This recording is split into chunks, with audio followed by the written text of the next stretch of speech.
Hello my dear student, अस्सलाम वालेकुम। आज का हमारा जो टॉपिक है वो नील बोहर एटॉमिक मॉडल के बारे में है। तो आज हम नील बोहर एटॉमिक मॉडल को बड़े डिटेल के साथ डिस्कस करेंगे। So let's get started. अब ये नील बोहर एटॉमिक मॉडल जो है इसकी ज़रूरत क्यों पड़ी, क्योंकि हमारे पास रदरफोर्ड एटॉमिक मॉडल जो था 1911 में वो पेश हुआ था, तो उसमें कुछ मिस्टेक थी।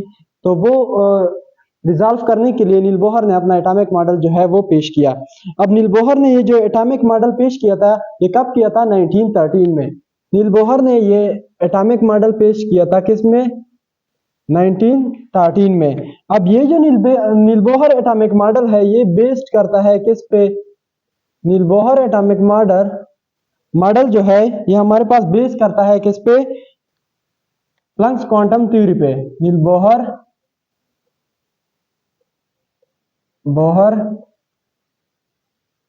Atomic model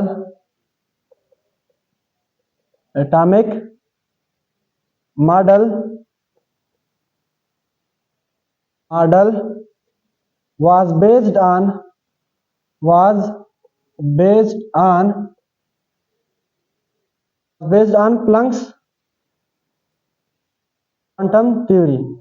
on Planck's quantum theory। ये जो नील बोहर एटॉमिक मॉडल है ये किस पे बेस करता था? प्लैंक्स क्वांटम थ्योरी पे। अब इस नील बोहर एटॉमिक मॉडल के कुछ पोस्टुलेट थे, तो वो अब हम डिस्कस करते हैं कि इसके क्या क्या पोस्टुलेट जो है ना उसने दिए थे। पोस्टुलेट या आप कह सकते हो इसके मेन पॉइंट्स क्या क्या थे। अब हमारे पास आप देख लो, यहां पर हम ड्रा करते हैं किसी एटम को। ये हमारे पास क्या है? एक एटम है। उसमें हमारे पास क्या होता है? एक न्यूक्लियस होता है और उसके इर्द गिर्द हमारे पास क्या होते हैं? शेल होते हैं। ये हमारे पास क्या हो गए? शेल। अब यहां पर आप देख लो, ये जो सेंटर में होता है इसको हम क्या कहते हैं? न्यूक्लियस। इसको हम क्या कहते हैं? न्यूक्लियस कहते हैं। अब ये जो इसके इर्द गिर्द है इसको हम शेल या इसको हम ऑर्बिट कहते हैं, या इसको हम क्या कहते हैं? ऑर्बिट। तो हमारे पास इसका जो फर्स्ट पोस्टुलेट है नील बोहर एटॉमिक मॉडल का, वो कहता है कि हमारे पास ये इलेक्ट्रॉन जो है, ये हमारे पास इलेक्ट्रॉन हो गए। नील बोहर एटॉमिक मॉडल का जो फर्स्ट पोस्टुलेट है वो ये है कि electron revolves around the nucleus in a fixed circular path that is called orbit. यानी कि इलेक्ट्रॉन जो है ये हमारे पास रिवॉल्व करता है न्यूक्लियस के इर्द गिर्द एक सर्कुलर पाथ में, जिसे हम क्या कहते हैं? ऑर्बिट। तो ये यहां पर आप लिख लो, electron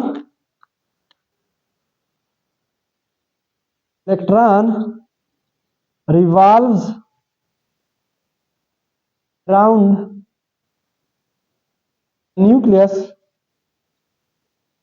the nucleus in a fixed circular path और उस पाथ को उसने, इस सर्कुलर पाथ को उसने क्या नाम दिया? Called orbit. उसने कहा ये जो सर्कुलर पाथ है इसे हम क्या कहते हैं? ऑर्बिट कहते हैं। तो ये ऑर्बिट का जो वर्ड है ये फर्स्ट ऑफ ऑल किसने इस्तेमाल किया था? ये नील बोहर ने इस्तेमाल किया था। अब हमारे पास है, अब ये ऑर्बिट जो है इसकी डिफिनीशन हम लिख लेते हैं, क्योंकि आपने यहां पर इसको नहीं डिस्कस करना, जस्ट इंफॉर्मेशन के लिए जो है ना आप इसको डिस्कस कर सकते हो। अब ऑर्बिट हम किसे कहते हैं? ऑर्बिट हम उस रीजन या उस स्पेस को या उस जोन को हम कहते हैं जिधर पर हमारे पास प्रोबेबिलिटी ऑफ फाइंडिंग इलेक्ट्रॉन जो है वो मैक्सिमम हो। यानी कि इलेक्ट्रॉन को अगर हम ढूंढना चाहे तो वो किधर हमें मिलेगा? वो हमारे पास ऑर्बिट में मिलेगा। जिस तरह हर इंसान की अपनी लोकेशन होती है, जैसे आपका कोई भाई होगा जो मौलवी है, तो आप जब उसको घर में कोई कहता है कि आपका जो भाई है, बड़ा भाई, वो किधर है, तो आप कहते हो शायद वो मस्जिद में होगा। क्योंकि आप क्यों कहते हो? क्योंकि वो ज्यादातर किस मस्जिद में होता है, तो आपने डायरेक्टली उसको कहा कि शायद अभी भी वो मस्जिद में हो। तो इसी तरह इलेक्ट्रॉन का जो इलेक्ट्रॉन जिधर ज्यादा पाया जाता है, यानी कि इलेक्ट्रॉन जिधर होता है उसको हम क्या कहते हैं? ऑर्बिट। तो ऑर्बिट की डिफिनीशन आप लिख लो, the reason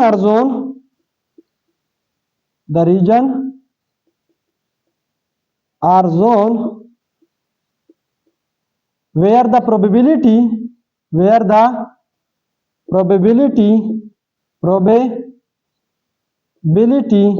of finding electron is maximum,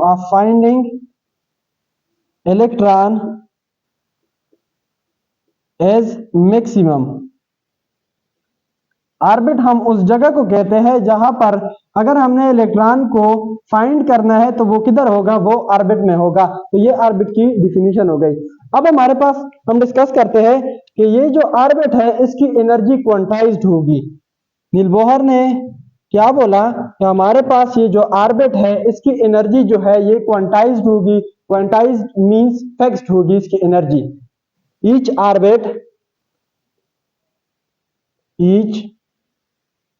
orbit has a fixed, या आप क्वांटाइज्ड भी लिख सकते हो, each orbit has a fixed energy, यानी कि हर ऑर्बिट की एक क्वांटाइज्ड एक स्पेसिफिक वैल्यू होगी। जैसे यहां पर हमने पुट किया, ये न्यूक्लियस है, न्यूक्लियस ये हमारे पास क्या है, फर्स्ट शेल है। तो लेट सपोज हमने बोला कि जो फर्स्ट शेल है इसकी एनर्जी क्या है, 10 किलो जूल। अब हमारे पास ये जो सेकंड शेल है इसकी एनर्जी हमने बोली, लेट सपोज कि ये हमारे पास है 20 किलो जूल। अब ये जो थर्ड शेल है इसकी एनर्जी लेट सपोज हमने बोली कि हमारे पास इसकी जो एनर्जी है वो है 40 किलो जूल। तो यानी कि इसकी एनर्जी क्वांटाइज्ड होगी, फिक्स्ड होगी। इस शेल की भी एनर्जी फिक्स्ड होगी। तो ये इसने सेकंड जो पोस्टुलेट था वो दिया। अब हमारे पास ये आता है कि ये इलेक्ट्रॉन जो है अगर इसने जंप करना है, ये वाला इलेक्ट्रॉन जो है इसने अगर जंप करना है यहां से लेकर यहां तक, तो ये क्या एनर्जी एमिट करेगा, क्या अब्जॉर्ब करेगा। अगर इलेक्ट्रॉन जो है ये हमारे पास इसी सेम शेल में रहे, इसी सेम शेल में रिवॉल्व करे अराउंड द न्यूक्लियस, तो क्या ये एमिट करेगा एनर्जी या अब्जॉर्ब करेगा। तो अब वो वाला पॉइंट जो है हम डिस्कस करते हैं। तो नील बोहर ने कहा if a electron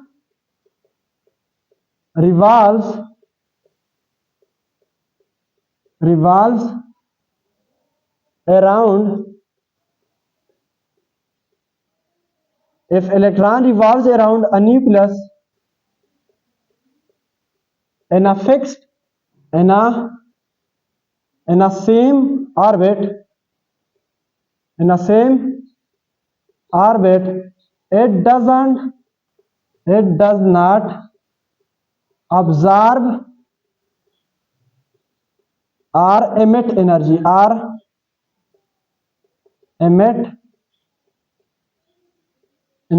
nil Bohr ने क्या बताया कि अगर एक इलेक्ट्रॉन है वो उसी सेम ऑर्बिट में ही रिवॉल्व करे, तो वो ना एनर्जी अब्जॉर्ब करेगा ना वो एनर्जी एमिट करेगा। तो ये उसका जो है ना मेन पॉइंट था। अब ये एनर्जी एमिट कब करेगा, एनर्जी अब्जॉर्ब कब करेगा, ये अब हम डिस्कस करते हैं। तो यहां पर हम लिख लेते हैं अब्जॉर्ब एनर्जी। ये कब जो है ना हमारे पास एनर्जी जो है वो अब्जॉर्ब करेगा। इफ इलेक्ट्रॉन, यहां पर आप देख लो इस इलेक्ट्रॉन के पास कितनी एनर्जी है, अभी 10 किलो जूल एनर्जी है। अगर इसने जंप करना है इस सेकंड शेल में, तो ये इसको कितनी एनर्जी की जरूरत है, तो इसको एनर्जी की जरूरत है 10 किलो जूल की। जब इसके पास 10 किलो जूल एनर्जी आ जाएगी किसी फोटॉन की मदद से, इसके पास कितनी एनर्जी आ गई, 10 किलो जूल पर मोल। ये हमने फोटॉन ले लिया। अब इसके पास जो एनर्जी है वो हमारे पास क्या है, 10 किलो जूल है। तो जब ये इनके पास होगी तो ये एनर्जी जो है ये अब्जॉर्ब कर देगा और ये फर्स्ट शेल से क्या करेगा, सेकंड शेल में जो है ना जंप करेगा। तो हमने ये बोला कि अगर इलेक्ट्रॉन ने जंप करना है लोअर एनर्जी लेवल से हायर एनर्जी लेवल में, तो वो एनर्जी क्या करेगा, अब्जॉर्ब करेगा। तो यहां पर हम लिख सकते हैं if electron jumps from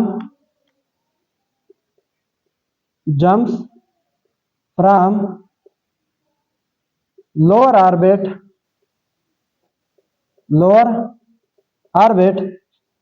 to higher orbit, then it will absorb energy, energy. तो ये इलेक्ट्रॉन क्या करेगा, एनर्जी को ऑब्जर्व करेगा अगर उसने जाना है लोअर ऑर्बिट से हायर ऑर्बिट में। अब इसने ये एमिट कब करेगा, ये हमारे पास एनर्जी जो है उसको एमिट कब करेगा।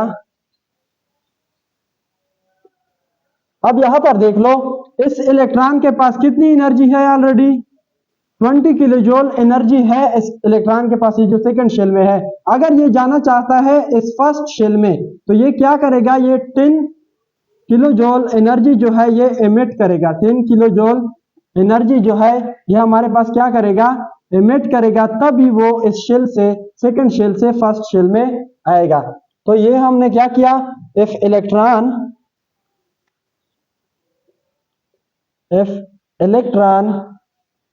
jumps from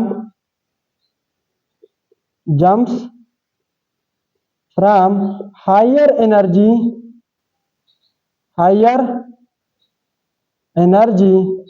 orbit to lower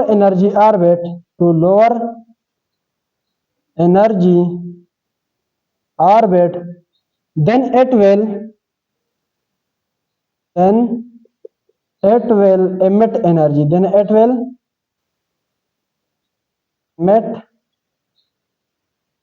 energy. अगर इलेक्ट्रॉन ने क्या करना है, हायर एनर्जी ऑर्बिट से जंप करना है किस में, लोअर एनर्जी ऑर्बिट में, तो वो एनर्जी क्या करेगा, एमिट करेगा। अगर इसने सेकंड शेल से फर्स्ट शेल में जाना है तो इसके पास कितनी एनर्जी है, ऑलरेडी सपोज हमने की 20 किलो जूल है इसके पास। अब इसने जंप करना है किस में, फर्स्ट शेल में, उनमें उसकी एनर्जी रिक्वायर्ड है 10 किलो जूल। तो ये 10 किलो जूल जो है ये एनर्जी एमिट करेगा ताकि ये फर्स्ट शेल में चला जाए। तो ये हमने डिस्कस की। अब एनर्जी का जो डिफरेंस है ये सेकंड शेल में और फर्स्ट शेल में, इसको हम कैसे फाइंड करेंगे, तो उसके लिए आप लिख लो कि हमारे पास एनर्जी का जो डिफरेंस है, change in energy is equal to E2 minus E1। अब E2 माइनस E1, अगर इस इलेक्ट्रॉन ने हमारे पास जंप करना है किस में, इस ऑर्बिट से इस ऑर्बिट में, तो ये क्या हो जाएगा, ये हमारे पास E2 हो जाएगा, ये हमारे पास E1 हो जाएगा, क्योंकि इसने इसमें जंप करना है। अगर इस इलेक्ट्रॉन ने जंप करना है फर्स्ट शेल से सेकंड शेल में, तो हमारे पास E2 जो है ये वाला हो जाएगा, E1 ये वाला हो जाएगा।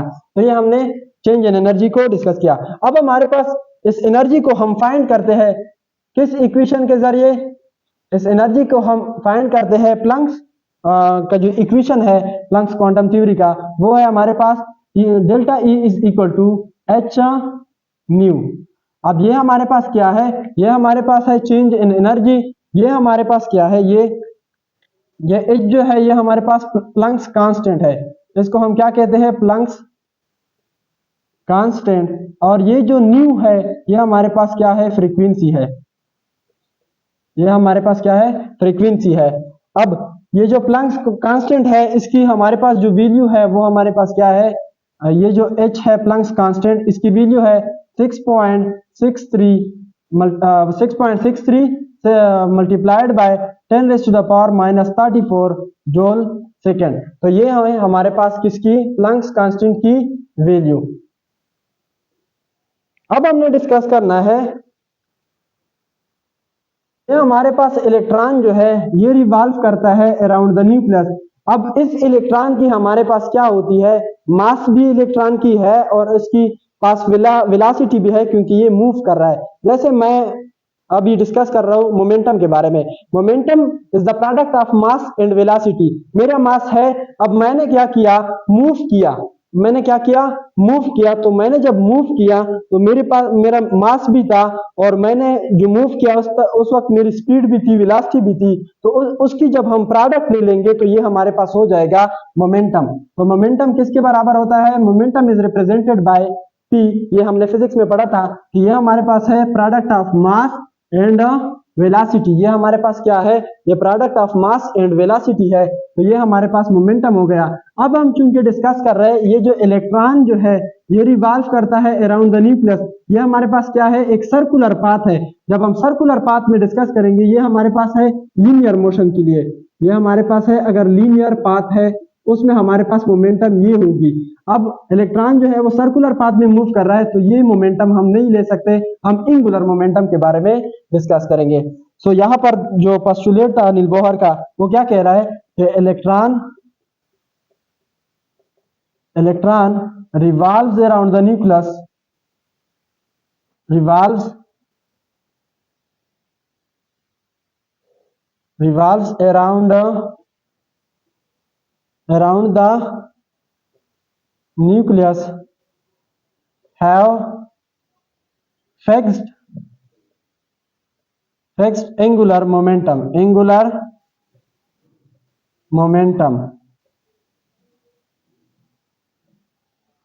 अब हमने डिस्कस किया मोमेंटम को लीनियर पाथ में m डॉट v था, तो अगर हमने एंगुलर मोमेंटम को डिस्कस करना है तो ये हो जाएगा हमारे पास mvr।